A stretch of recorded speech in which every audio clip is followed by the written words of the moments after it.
श्री कृष्ण ने कहा, बुढ़ापे का सहारा रहती है। ये चीजें मरने से पहले जरूर रखें अपने पास, वरना जीवन बोझ बन जाएगा। नमस्कार दोस्तों, जय श्री कृष्णा। दोस्तों, बुढ़ापा एक अटल सत्य है जो सभी को एक न एक दिन इस रास्ते से गुजरना ही है। बुढ़ापा कई लोगों का अच्छा रहता है और कई लोगों का बुरा बड़ा होता है। इसलिए भगवान श्री कृष्ण कहते हैं कि बुढ़ापे में आप किसी पर निर्भर ना रहे या आप किसी का सहारा ना बने। इसके लिए मनुष्य को मरने से पहले ये 5 चीजों का साथ कभी नहीं छोड़ना चाहिए। हालांकि बुढ़ापे का सहारा इसके अलावा और कई चीजें होते हैं दोस्तों, लेकिन इनमें से इन 5 चीजों का आपको विशेष ध्यान रखना चाहिए। प्रिय मित्र, आज की ये अनमोल जानकारी आपके भविष्य के लिए बहुत ही फायदेमंद रहेगा, इसलिए वीडियो को अंत तक जरूर देखिएगा।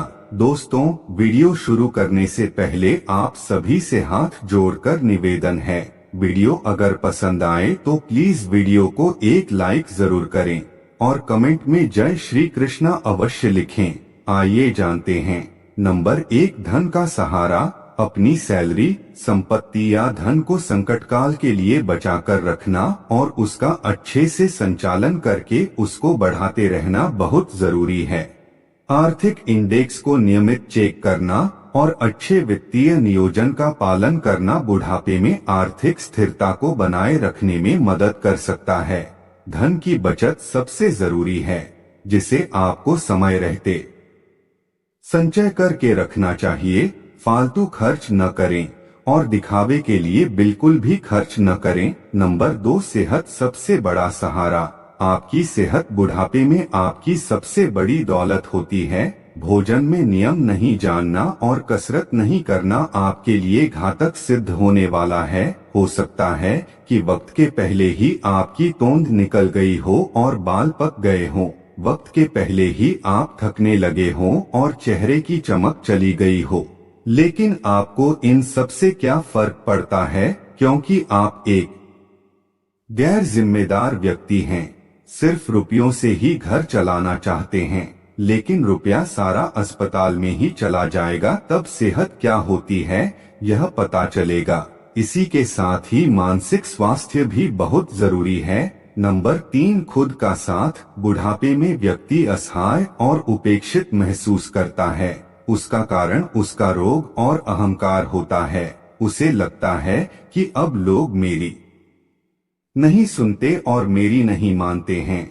यह तकलीफ उसके जीवन को नर्क बना देती है। इसलिए जरूरी है कि खुद के भीतर झांकना सीखें और खुद में ही मस्त रहना सीखें।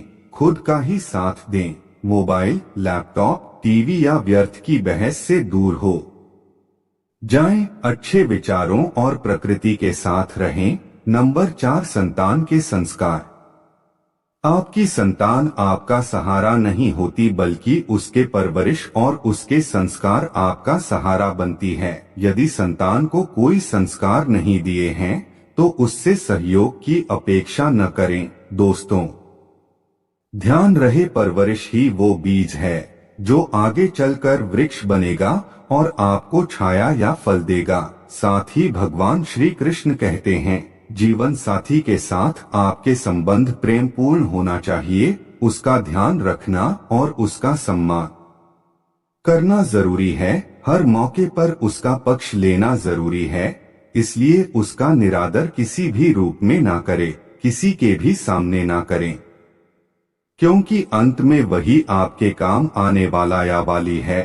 साथ ही भगवान श्री कृष्ण कहते हैं कि मददगार बने। जब व्यक्ति किसी की निस्वार्थ भावना से मदद करता है, वह जीवन में कभी उदास और परेशान नहीं रहते। दान और दया ही सबसे बड़ा धर्म है। आपकी आज की मदद आपके कल को संवारती है। बुढ़ापा सुख और शांत के साथ बीतता है। मदद के लिए अपने हाथ हमेशा खुले रखें। नंबर 5, अनुशासन। अनुशासन और अभ्यास से ही आत्मविश्वास पैदा होता है। श्री कृष्णा कहते हैं कि जो लोग अपना हर काम समय पर करते हैं, अपनी दिनचर्या को अनुशासित ढंग से जीते हैं, उन्हें कभी किसी पर निर्भर नहीं होना पड़ता, वह अपने हर लक्ष्य को प्राप्त कर ही लेते हैं। दोस्तों, शुरुआत से ही व्यक्ति को अपने काम को सही समय और सही तरीके से करने की आदत हो तो उसे बुढ़ापे में तकलीफ नहीं सहनी पड़ती। खान पान, तय समय पर सोना जागना, व्यायाम, वह हर कार्य निश्चित पर करता है जो अच्छी सेहत के लिए बहुत जरूरी है। अनुशासन का साथ कभी नहीं छोड़ना चाहिए। कहते हैं, जिनके अकेले और अनुशासन से चलने के हौसले होते हैं, एक दिन उनके पीछे काफिले होते हैं।